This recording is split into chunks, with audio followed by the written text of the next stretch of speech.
Good morning, everyone. I call this meeting to order. Welcome to meeting number 115 of the House of Commons Standing Committee on Government Operations and Estimates, pursuant to Standing Order 1083C and the motion adopted by the committee on Monday, February 5th, 2024. Committee is meeting to consider matters related to postal service in Canada's rural and remote communities. Reminder, please do not put earpieces next to the microphone as it causes feedback and potential injury. Colleagues, before we start, I just want to note the passing of a friend of OGGO, Mr. Jim Hobson. Mr. Hobson, Mr. Jarre was with us at the time when we were doing our cross-Canada Canada Post tour. Mr. Hobson was one of the four people who wrote the Canada Post in the Digital Age report and appeared several times with OGGO on Canada Post. Famous Saskatchewan Rough Rider as well, and helped the Rough Riders to Grey Cup. So I just want to mention his passing and let his family know we thank Mr. Hobson for his service to our committee. I'd like to welcome our witnesses today. We have Mr. Brisson and Mr. Yee. Let me express my disappointment that you chose not to be here in person in committee. I hope Canada Post and future committees will actually send people in person for us. I understand there's a 5-minute opening statement from one of you. Please go ahead. Are you muted, sir?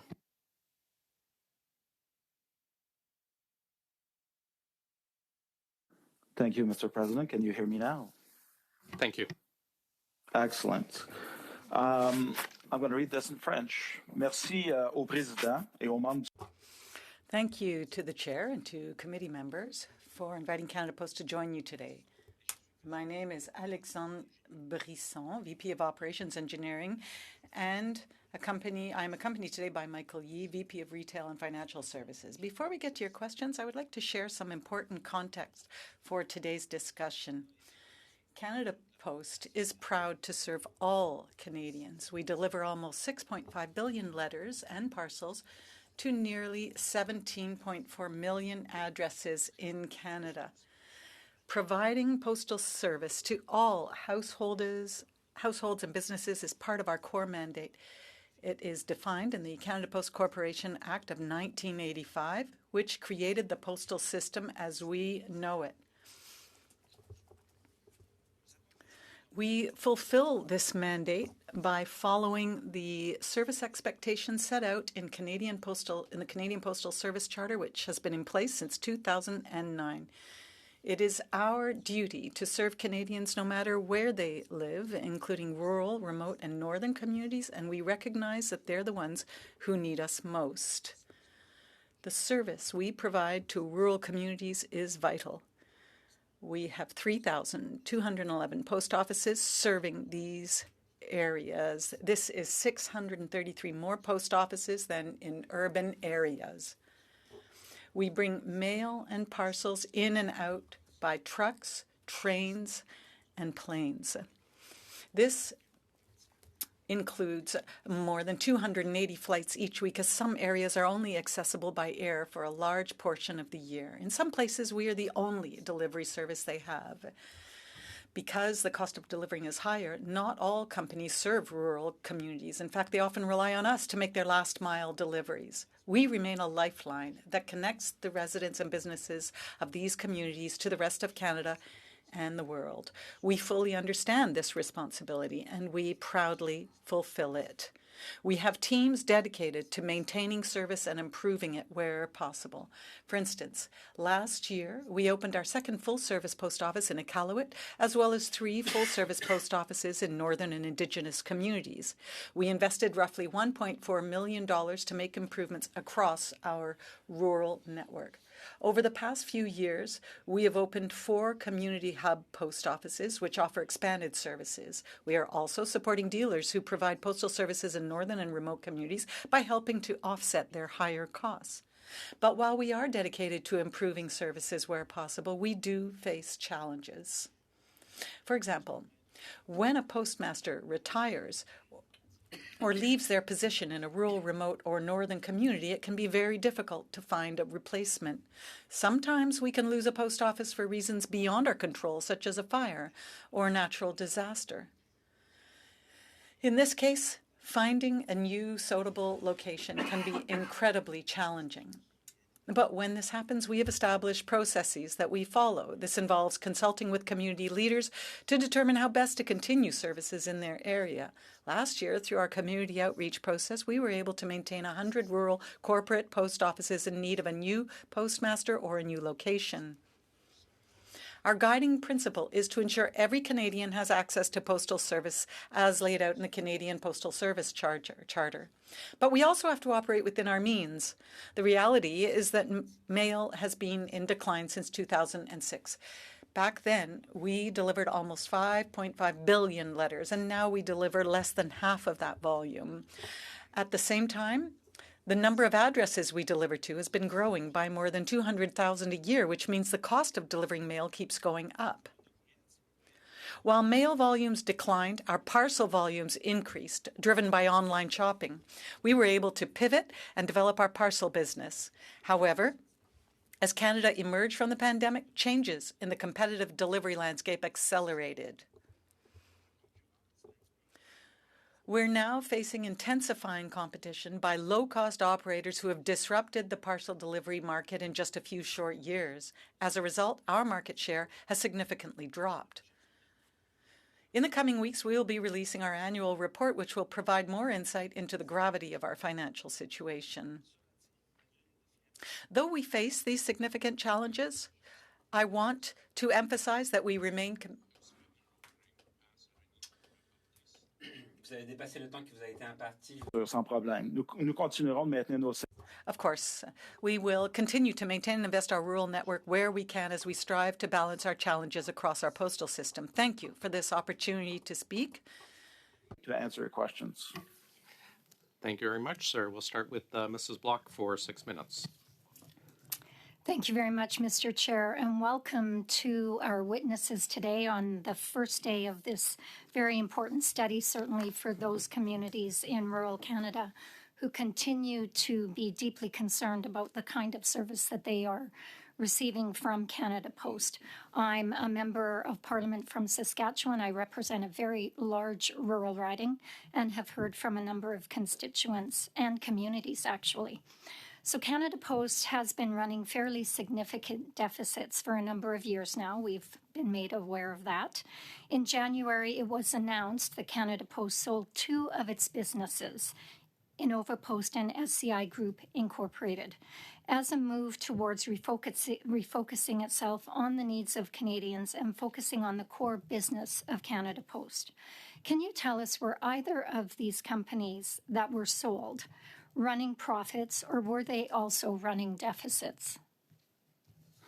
Yeah, thank you for the question. I certainly, when we sold those companies, it was part of our strategic plan, transformation plan, that is. Canada Post, as you know, is now operating in a very different market, so moving from a letter mail-centric company to a parcel-centric company. And that's no small transformation. So I think the committee's got to see these 2 transactions in light of that strategy to refocus, like you said, our activities on our core postal and logistics service. Certainly, SCI was a 3PL and was a profitable company. We actually, as part of our strategy, decided to sell it. And really, that's management's focus back on our own operations and activities. So if I could stop you there, because I do have a follow-up question to that answer you've just given.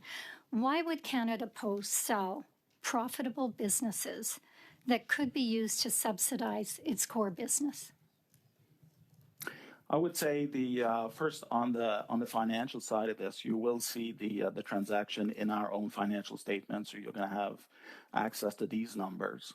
Part of the group of company, it's very important that we're able to stay focused on our strategy. It's a question of looking at the group of companies and actually creating synergies in that group of company, and that's where our long-term transformation strategy did not involve SCI going forward, and that's critical for us. So we're able to focus on our core business, which is postal service to all Canadians.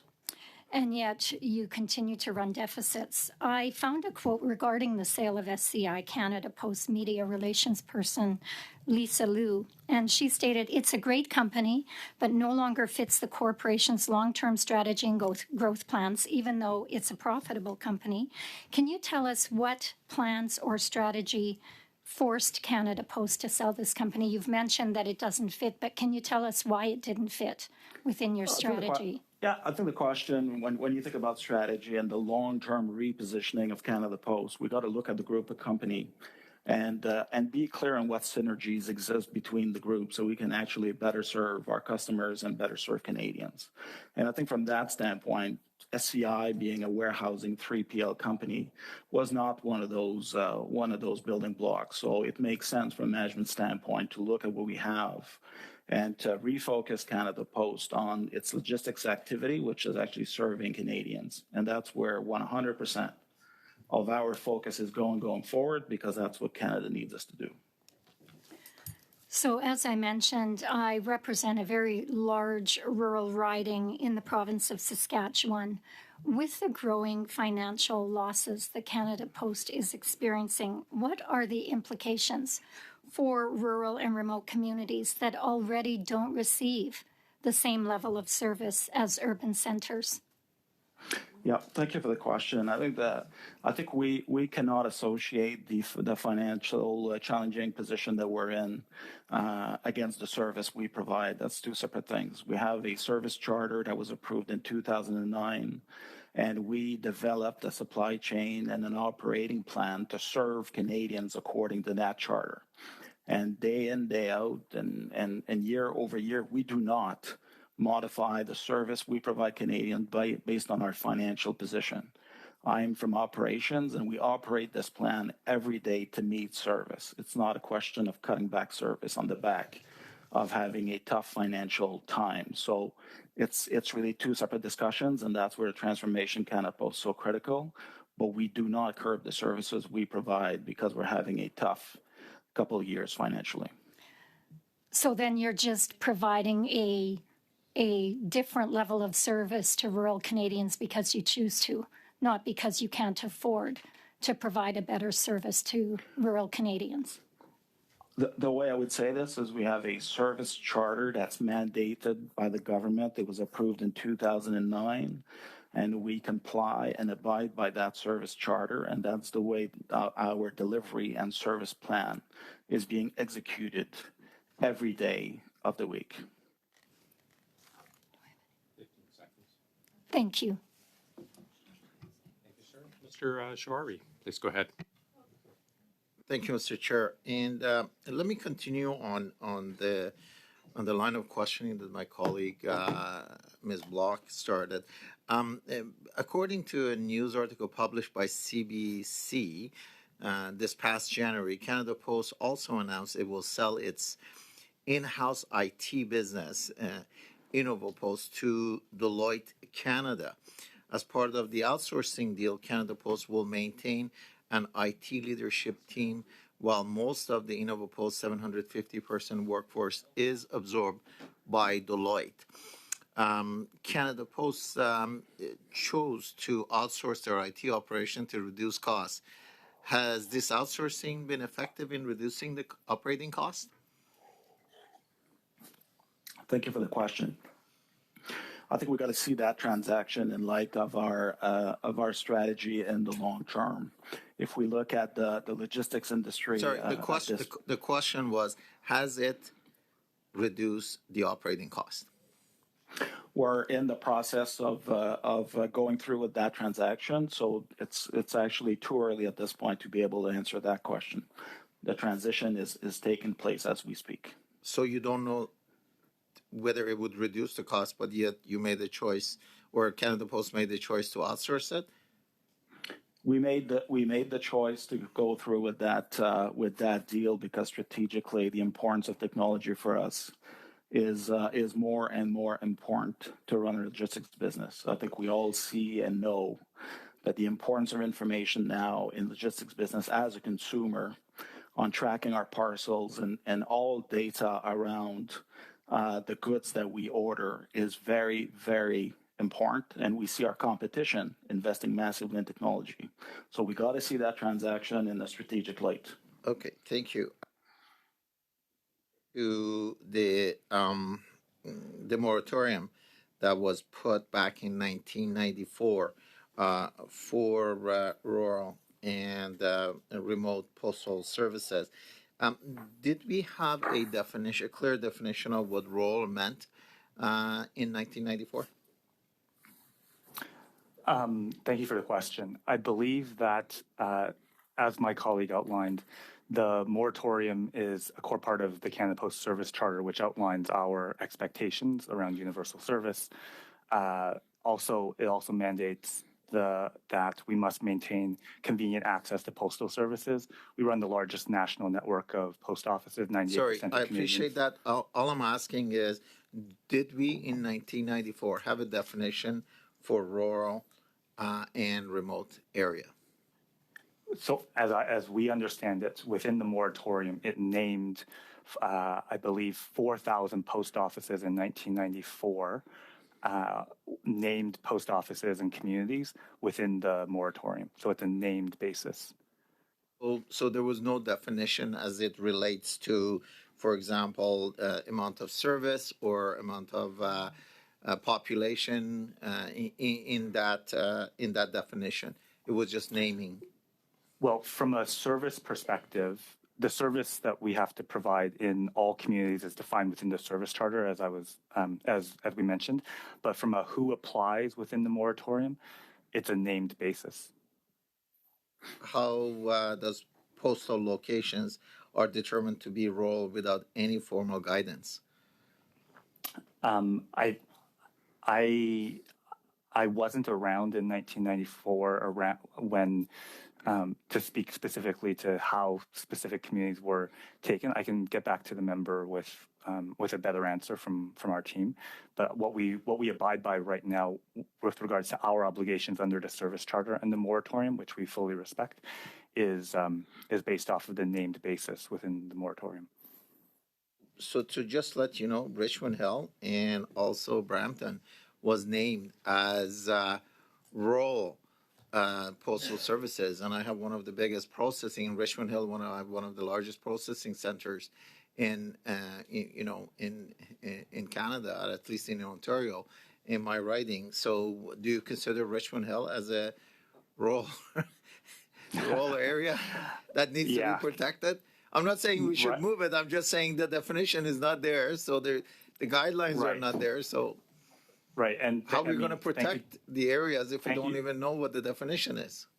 Right, and thank you to the member for the question. I mean, growing up in North Toronto, I also recognize that Richmond Hill is a very urbanized part of the country, and the country has frankly changed a lot, both in delivery and urbanization since 1994. The fact remains that with regards to the moratorium, we adhere to it, given that it's part of our service charter. We commit to maintaining all named communities within the post office within the confines of the service charter for service, and service is defined within that service charter. So the fact that Richmond Hill now is a rural, does it really impact another real rural area, the services? I'm not sure I fully understand the question. If Richmond Hill with 200,000 plus residents is considered rural, how about services for somewhere that's on 5,000 members, 5,000 residents in? Well, with regards, I would distinguish service in two regards. So one is delivery services, which my colleague can speak to on the operations side.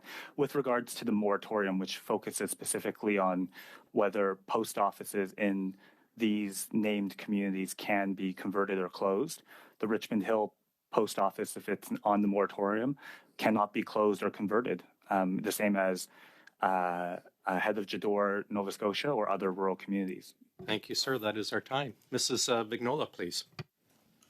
Merci. Thank you very much, Chair. Mr. Brisson and Mr. Yee, thank you for joining us today. I do have some questions about rural and remote areas. I was lucky enough to grow up in Fairmont on the Côte Nord, Until 1984, there were no roads. And I do remember a few interesting times when packages came quite delayed. Now, the same would be true for Kuujjuaq, Notre-Dame de Blanc-Sablon, and other areas. And I don't know if you've ever gone to these areas, but everything, either it gets there by boat, and boats in Kuujjuaq have to deal with a very small window, or the items are flown in. Postal services are so deficient that people are thinking of setting up their own musher postal service.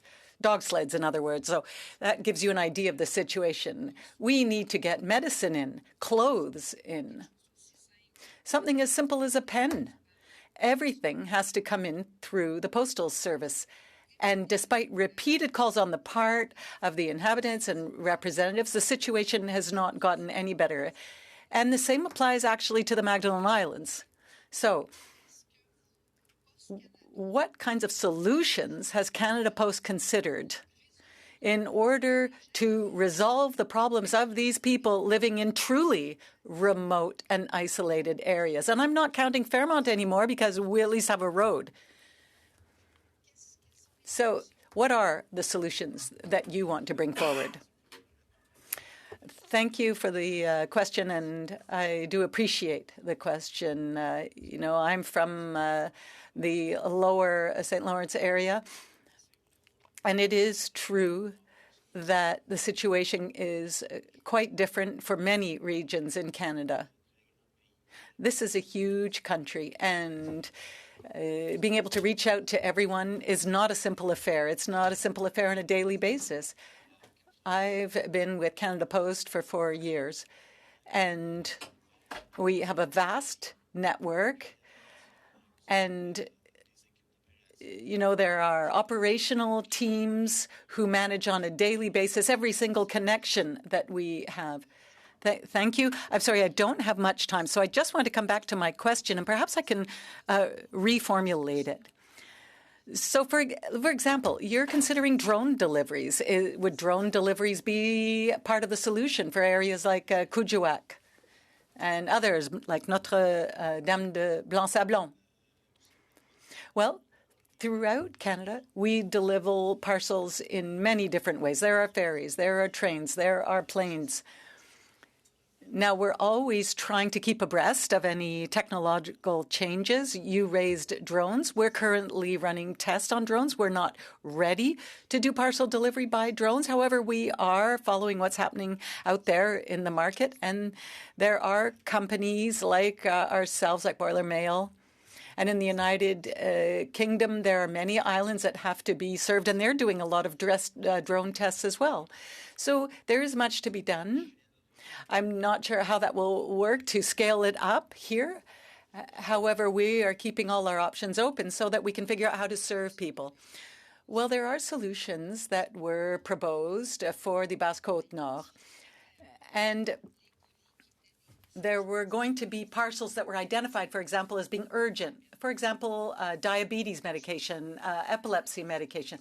But despite solutions that were brought forward, it appears that some of these parcels do not get there or do not get there in time.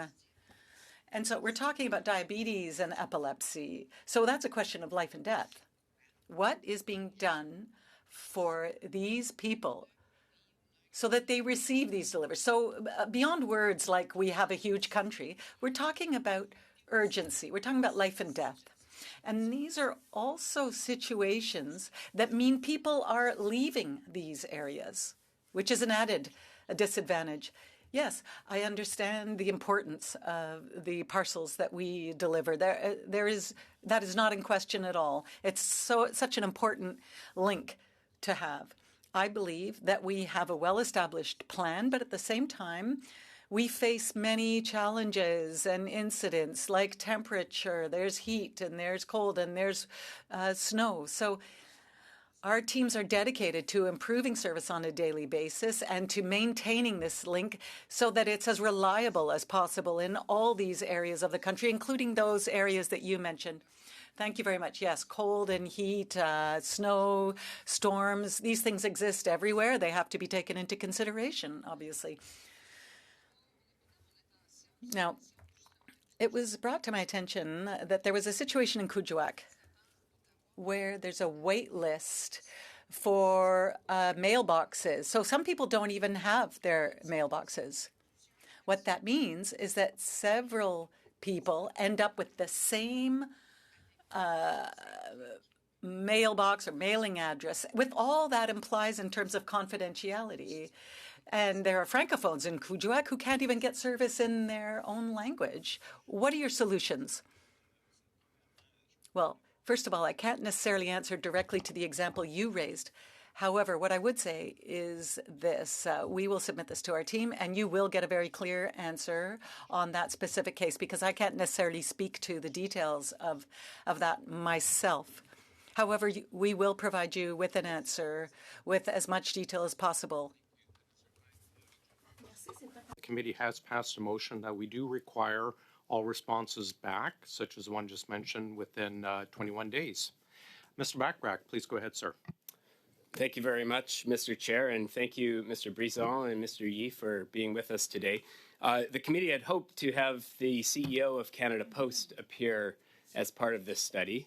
I understand, Mr. Chair, that you've had correspondence with the CEO, and I wonder if you could update the committee on when we can expect an appearance as part of this thanks study. for bringing that up. It'll be after May 3rd when it's tabled in the House, their updated report he has offered. So I suspect we'll have them in mid to late May, maybe with the estimates as well. Thanks for bringing that up. Fantastic. Thanks for the update. This is an issue that's very, very pertinent to the area that I represent in Northwest BC, an area that is entirely made up of rural and remote communities. Many of them difficult to get to. Many of them rely heavily on their postal service, as I'm sure you're well aware. And in the past couple of years, I've been involved in issues around rural post offices and the loss of rural post offices, and working with communities to try to reestablish their postal service has shed a lot of light on the shortcomings of Canada Post's model for rural postal delivery. And you mentioned, Mr. Brisson, in your earlier comments that sometimes there are situations such as the death of a postmaster or a fire that results in the loss of a post office. And in those cases, it can be challenging to find a replacement. Now, I wonder how much of that has to do with the offer that Canada Post is putting on the table. Because my understanding from talking to these communities and talking to individuals who have considered becoming the postmaster is that Canada Post offers a pittance. They require postmasters to provide their own post office, and then they pay them a ridiculous starting wage, considering that these are federal employees responsible for handling the mail, which since the beginning of mail delivery has been an occupation of great responsibility and import. So perhaps I'll start with the question of how much Canada Post offers as the starting salary, starting wage, hourly wage for a rural postmaster. What's the starting wage? Yeah. So thank you for the question. There's no question that it is a challenge in the rural areas to be able to respond to changes in personnel, like you said. And our focus is certainly to maintain the service. Now you're talking about wages, and as you know, it's this year actually 2024 is a year of union negotiations, and we definitely table those topics, and we do discuss the condition of employment in rural areas, and that's certainly a topic dear to our hearts, and it's a topic also very important for our CPA union. It's a negotiation year. We have many topics on the table with them. Discussions are actually taking place now, and around the wages, I would not want to comment at this point in time because our labor negotiations are actually happening as we speak. Mr. Brizon, like this is an easy question to ask, and I ask it knowing the answer. I just want to hear you say it. Now, last year, for instance, or the year before that, what was the starting hourly wage for a Canada Post postmaster in a rural community? You know the number. It's a simple question. It doesn't compromise. It's also public information, and it doesn't compromise the negotiations that you're in currently with the union. Can you share with the committee what the starting hourly wage for a rural postmaster is? Can I turn to my colleague here, Michael? Absolutely. Jump in. Yeah, absolutely. And Mr. Bachrach, thank you for the question.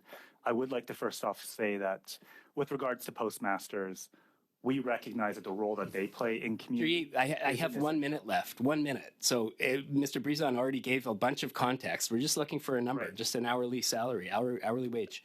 And what I can say is that it actually differs depending on the community. And so to get you the most accurate information, I would actually like to follow up with you with the actual numbers, because there's a bit of there are regional discrepancies, and not discrepancies, there are regional adjustments that we make depending on where communities are for postmasters. Okay, my understanding is that the collective agreement has a starting hourly salary, and that hourly salary is less than $20 an hour. I see you nodding, so it sounds like that's roughly in the ballpark. And to me, that's probably part of the reason that it's difficult to recruit new postmasters in communities that have lost their postmaster. The minimum wage in British Columbia as of June 1st is going to be $17.40. So Canada Post is paying just barely above minimum wage for a job that involves handling the mail. Now, my next question is around what you pay for rent, because these postmasters have to also provide the post office, and you provide a stipend for rent. Does Canada Post base that stipend on market rent for real estate in those rural communities? So with regards to the compensation, there's wages, and then there's a stipend for real estate, as you mentioned. What I can say is we adhere to our longstanding and normal practices for postmasters in these remote communities to provide facilities where, unfortunately, sometimes there are limited options for space to provide postal services. And so, we've had this process and compensation scheme in place for many years. It's a process that we adhere to, and I know it's an active point of communication right now with the Canadian Postmasters and Assistants Association. If I may, Mr. Chair, can I just note that the question was whether Canada Post bases the stipend on market rent in the communities where the post office is located? And Mr. Yee, unfortunately, you didn't provide an answer. I know that the answer is no, you don't. The stipend is a pittance. And this is the reason, because you don't pay the postmasters adequately and you don't pay adequately for the space. That is the reason that Canada Post has trouble reestablishing post offices in rural communities. And I see you nodding because I know that you know that this is the case. And I hope this is something that we can get to as a committee. Thank you, Mr. Chair, for your forbearance. Thank you, Mr. Yee. Mr. Bachrach, over to you, Mrs. Kusi, please. Merci beaucoup, Monsieur le Président. Merci. Thank you, Chair, and thank you to the witnesses for being here today. Do you condone the stealing of mail?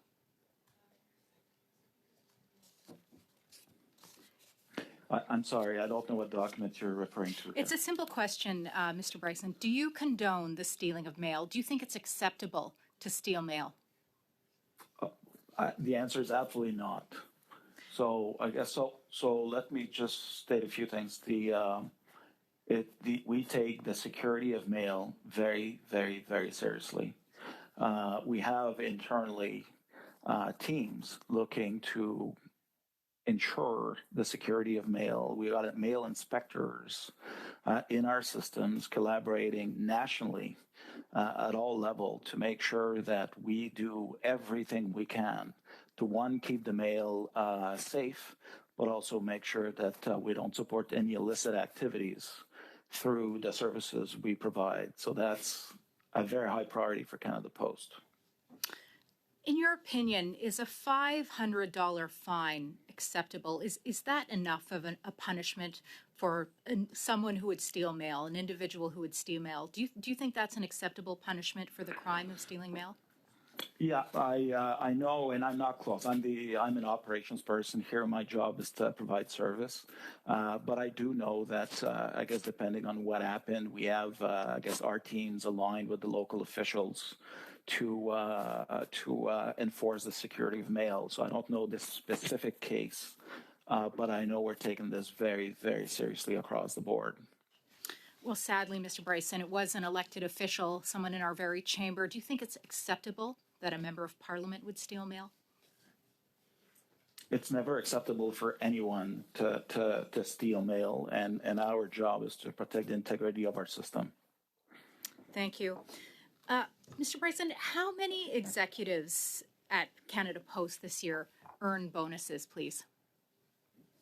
I don't know is my answer. I'm not part of these discussions, so that's probably something I would then submit to our team for a response.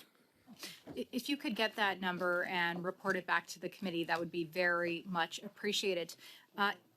A similar question, do you know how many executives currently work at Canada Post in the EX1 classification or higher? I do not. I do not see this information, so I cannot answer, but we'll add that if possible to our response. Thank you. That would very much be appreciated. Would you have any idea as to the total amount of bonuses which have been given over the past year? If you could get that information for the committee as well, it would be very much appreciated. As well, the total amount of bonuses, the increase since 2015. If you could kindly get back to the committee with all of this information, it would be very much appreciated. Thank you. Thank you very much. Thank you for the question. We will. Excellent.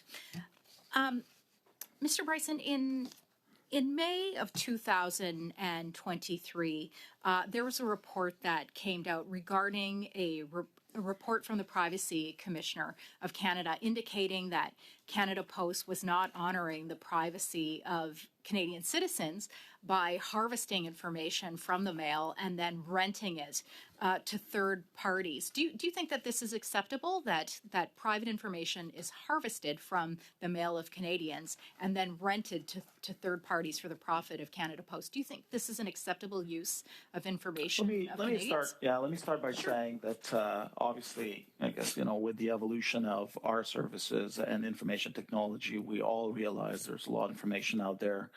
Canada Post is absolutely committed to protecting the information of all Canadians. There's no question about that. We did actually obviously receive the concern of the Office of the Commissioner, which we responded actually. The program that was in question is our ad mail marketing program.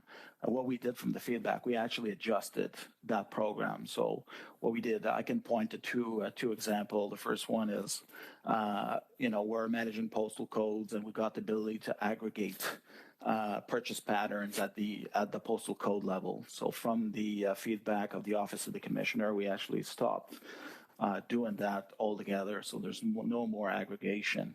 We were also using public information from telephone directories that were available to augment their own set of data, and we also stopped doing that. So thank you, sir. And I'd say thirdly, that is our time. Thank you, Mr. Bryson. Okay. Yeah. Mr. President. Mr. Kusmirchuk, please.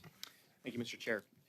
Mr. Brisson, in your opening remarks, you described Canada Post as a lifeline for rural and remote communities, and I wholeheartedly agree with that characterization of the important work of Canada Post.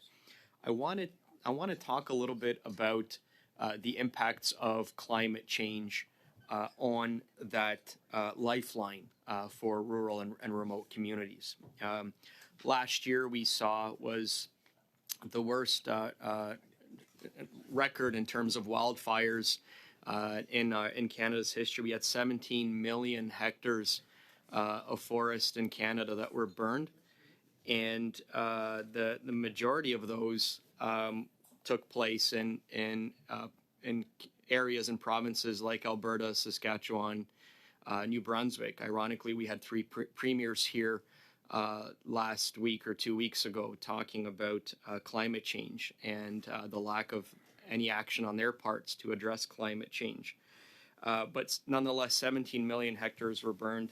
90% of those, in a recent analysis was conducted, 90% of those wildfires were the result of wildfires, I should say, result of climate change and drought conditions.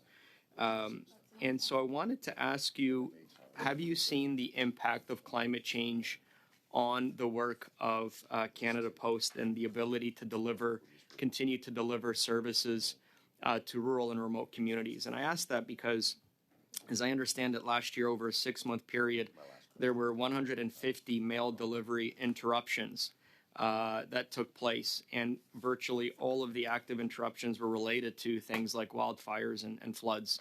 Can you speak to sort of the impact that severe weather events and climate change is having on service delivery to rural and remote communities?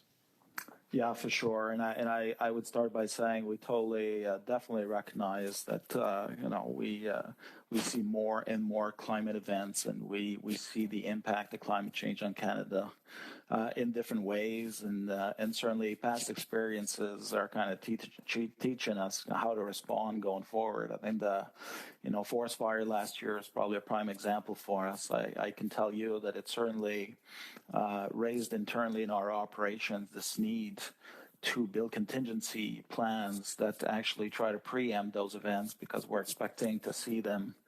I'm going to say, sadly, we're expecting to see them regularly. So the question becomes then how is it that we respond to those forest fires and floods? I think we've seen examples where I guess that the guideline for us is always like service number one, and I'd say just on the same line as the safety of our own employees. So I think that's kind of where we draw this line.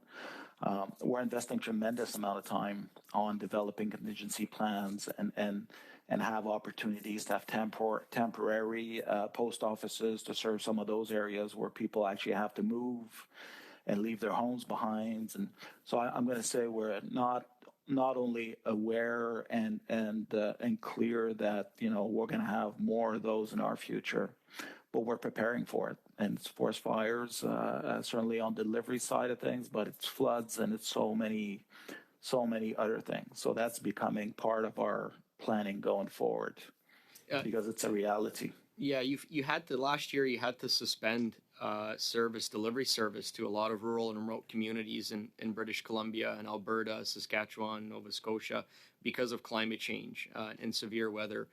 Can you give us an example of communities where that service was suspended for long periods of time, and how quickly, on average, are those service disruptions resolved? Yeah, and I think I'll turn to my colleague here, Michael. Yeah, thank you for the question. And as Alex mentioned, there were a number of instances last year. The one thing that I would like to mention is that we did deploy a mobile post office. I believe it was to a community in British Columbia. I would like to get back to you on that specific community last year because of an interruption in service. We noticed that with the climate issues in Nova Scotia as well, that there could be a stronger need to have a more readily available fleet or deployable capacity. Mr. E, can you provide the committee, can you just provide a written testimony in terms of the disruptions that took place last year, service delivery disruptions, and we want to know how long they lasted, if you can, specifically those as a result of wildfires and floods. Thank you. Okay, yeah, and we can characterize it as appropriate. Thank you. And maybe provide the costs as well. We now have Mrs. Vignola for 2.5 minutes, please. Merci beaucoup. Thank you very much. Mr. Brisson, rural communities aren't necessarily remote, but they still have their own challenges. For example, there are in some rural regions where there are homes on streets with the same name, and they might have the same number and the same postal code, but they're not in the same village necessarily. And so that is a risk to security, just to name one, Because if there's a fire in one, well, and the firefighters don't go to the right address, there certainly is going to be a problem. However, it's also a problem with respect to confidentiality because there are mistakes that are made because of these addresses. Now, some solutions were proposed in areas I've been to.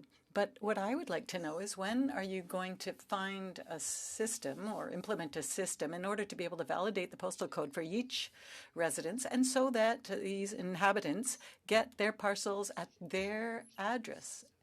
So that, and also, of course, if there are emergencies, that the responders go to the right address. Well, that's a good question. From what I understand, here at Canada Post, we are the ones that establish postal codes throughout Canada. And we try and keep those codes as stable as possible and change them as infrequently as possible so that we're not creating confusion for the constituents. Now, there's only so much we can do because of jurisdiction. Yes, but I'm talking about addresses that have always been around. I'm not talking about new addresses. So you're saying there is no solution? Okay, I'll move on. Mr. Yee, you used to work for McKinsey, and now your responsibilities include sales modernization, new products and services. So sales modernization and products, can you expand on that? Give us a few more details and tell us how this modernization process will end up in better service, how it will end up in better profitability, and how you'll make sure that this won't impact staff. You can provide that in writing to the committee. And if you're unsure of what was being asked, the clerk will clarify to you. Mr. Bachrach, please, for 2.5. Thank you, Mr. Chair. I was noting that in PSPC's 2023 ministerial transition binder, it indicates that the cost of shipping parcels is one of the greatest challenges facing residents of rural communities, and that aligns very much with what I'm hearing from residents in remote communities in Northwest BC. I asked my awesome team to do a little research online and figure out how much more it costs to ship stuff to remote communities, and they looked at a pair of Levi's pants cost $79.95 on Amazon, pretty common pair of pants. And of course, we all want people to support their local retail outlets. Mr. Chair, are those the pants you wear? No? I hope you stopped the clock for that. Now, a pair of Levi's, $79.95. If you ship them to Dodge and Geeds on Haida Gwaii, they cost $137.14. You ship them to Telegraph Creek, they cost $140.13. You ship them to Atlin, they cost $137.14. And I can't possibly believe that this reflects the cost that Canada Post is charging Amazon to deliver the parcels there. And I bet you anything that I, as an individual, could go to wherever that Amazon distribution center is and ship those pants using Canada Post services to those communities for a fraction of that cost. And I think what's happening is that these big companies are gouging customers in remote communities using Canada Post postal codes as a way to radically inflate the price of shipping to the point where common goods that these communities rely on are totally unaffordable to get there. And many of these communities don't have very many shopping opportunities. They don't have a lot of stores, and there are a lot of products they have to mail order. So my question is, what is Canada Post doing about this problem? And what can we do as parliamentarians to avoid residents of our communities being gouged to such a tremendous degree? You only have about 20 seconds to answer that, I'm afraid. Thank you for the question. I cannot comment on the strategy retailers use to sell their products. So I will not comment on that. I can comment on our pricing of what we do, and I can guarantee you we do our best to have the best fair price for the services that we provide, and that includes all of our rural deliveries. And we spend tremendous amount of time to make that price as fair as we can because we take that mission very, very seriously. Thank you, Mr. Bryce. And Mrs. Block for 5 minutes, please. Thank you very much. You've mentioned a long-term strategy and growth plans for Canada Post. Am I correct in stating that this would require Canada Post to submit this strategic plan to the Government of Canada for approval? We definitely do have a long-term strategy, and we need a strategy because the competition landscape has changed greatly, and that's why we got this transformation plan. If you refer to the actual corporate plan, so we are operating under an approved corporate plan, and we actually submitted this year's plan, and we're currently in discussion with the government to move that plan forward. So when was the last time Canada Post submitted a strategic plan that was approved by the government and allowed to be implemented? That's a good question. I don't have the exact number of years. I definitely do know that we're submitting a plan every year, and that plan is the basis for a discussion with the government, and then we move from that. So I know also we're still within the limit. We're still within the limit and boundaries of the last plan that was approved. I do not recall the exact date, but that's certainly something we can answer back to the committee. So what we're talking about is the annual plan that the board submits to the Government of Canada, correct? The plan, as I know, being the corporate plan submitted to the government every year. Are you aware of any strategic plans, corporate plans, that have been submitted to the government which have still not been approved or rejected? In other words, is Canada Post sort of being left in limbo because their plans are not being approved or rejected by the Government of Canada? I'm not part of the building of the plan directly, so I know the plan submitted, and I know we're having direct discussions, and that's the extent to which I can give you information on that. Given your role in service delivery and the impact that not having a plan approved might have on your ability to adjust the service that is being provided to Canadians, can you tell us if you've experienced any operational losses as a result of plans not being approved or rejected? I would say what we see is from the competition. You're talking about the corporate plan. What I see from an operation standpoint is we now operate in a market that's got heavy competition. So for every parcels we move, we actually got to go for it. We got to win it. And that ability to compete is what our plan is about. So I think we all see our competition showing flexible deliveries, so delivering, later in the day, delivering over the weekends, delivering over holidays. And there's a tremendous amount of competition, and it pushes us to transform the way we serve Canadians. And we would say expectations have changed. And that's why we talk about transformation plan, because the expectations have changed. We're a machine that was built for letter mail delivery. We're now in the middle of a big parcel market, and we got to change. And that's what's at the heart of what I see from an operation standpoint and why we need to transform. So are you finding it difficult to be nimble enough in your transformational planning, given that you have to submit a plan to the Government of Canada and they may or may not approve or reject it, leaving Canada Post in a position where they can't make change?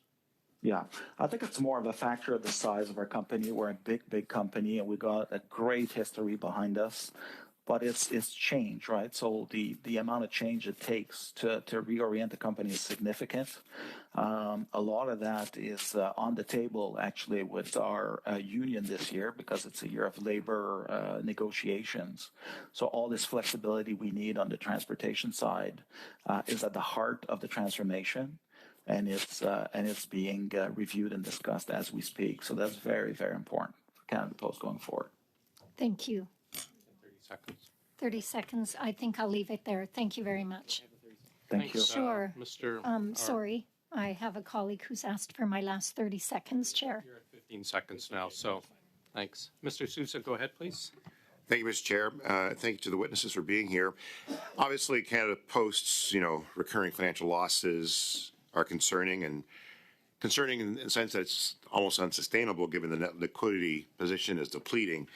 And I get it. We have a lot of challenges before us in regards to diminishing volumes of core mail and increasing demand for the e-commerce parcels and competitors using low-cost gig economy and contract labor, and certainly compensation restrictions pose conflicts for Canada Post. And in so doing, there's a number of things that you're doing, and I appreciate some of those transformations that are undergoing. One of them is developing a long-term plan to optimize the real estate portfolio, enabling us to lower operating costs. And this includes identifying office buildings for immediate and potential disposal. I certainly recall one that was recently done in Service Canada in Belleville, and it converted 38 new homes for Indigenous peoples and women and children. And it was a great opportunity to utilize some office space that was vacant and underutilized for that purpose. Do you feel that rural moratorium, as it currently stands, in preventing Canada Post from optimizing the corporation's real property holdings in both rural and non-rural areas, do you feel that the moratorium prevents that right now? Yeah, I think that's a good question. It certainly the moratorium kind of freezes the rural world from that perspective. I would say we got properties, across Canada in so many different ways, right? Big, small, and medium. I mean, we got teams constantly going through this and trying to identify opportunities to monetize and or convert and support some of the housing crisis, certainly. And so that's always the case. That's always live.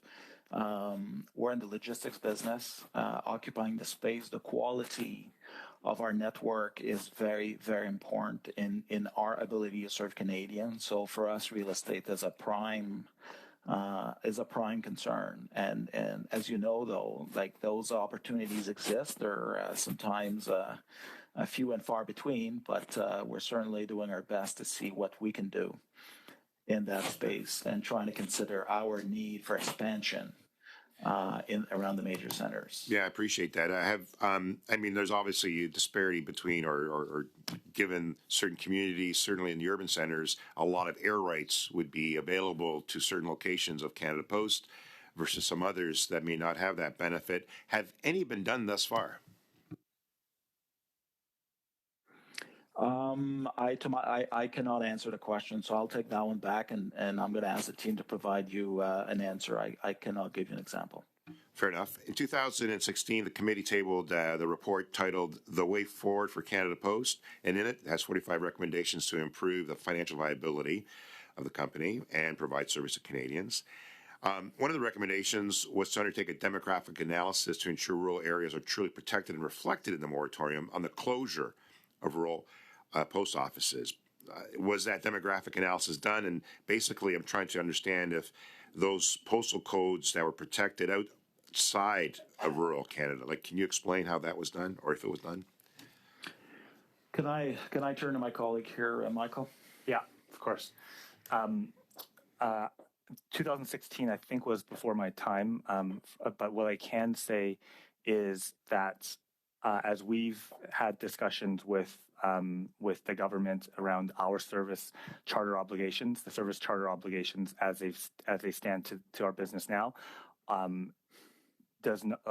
is stated against the named moratorium basis. So in that vein, we're aware of the rural areas and post offices that have been urbanized, but it doesn't change how we serve those communities because of our core mandate. So you're saying that notwithstanding the locations, then, so there are some postal locations that are protected that are outside of the rural Canada. Bottom line, can you just share the findings of that analysis and then provide the committee with a copy so that we understand how that plays out? Yeah, we can share that. We can commit to that. Thank you. Mr. Souza. Thank you, Mr. Souza. Mr. Bryson, Mr. Yee, thank you for joining us today. We'll look forward to having President Edinger in sometime in May. Colleagues, we're going to suspend for about 4 minutes so we can bring in our new witnesses. Mr. Bryson, Mr. Yee, you're dismissed. Thanks. Thank you. Appreciate it. Thank you. Bye-bye.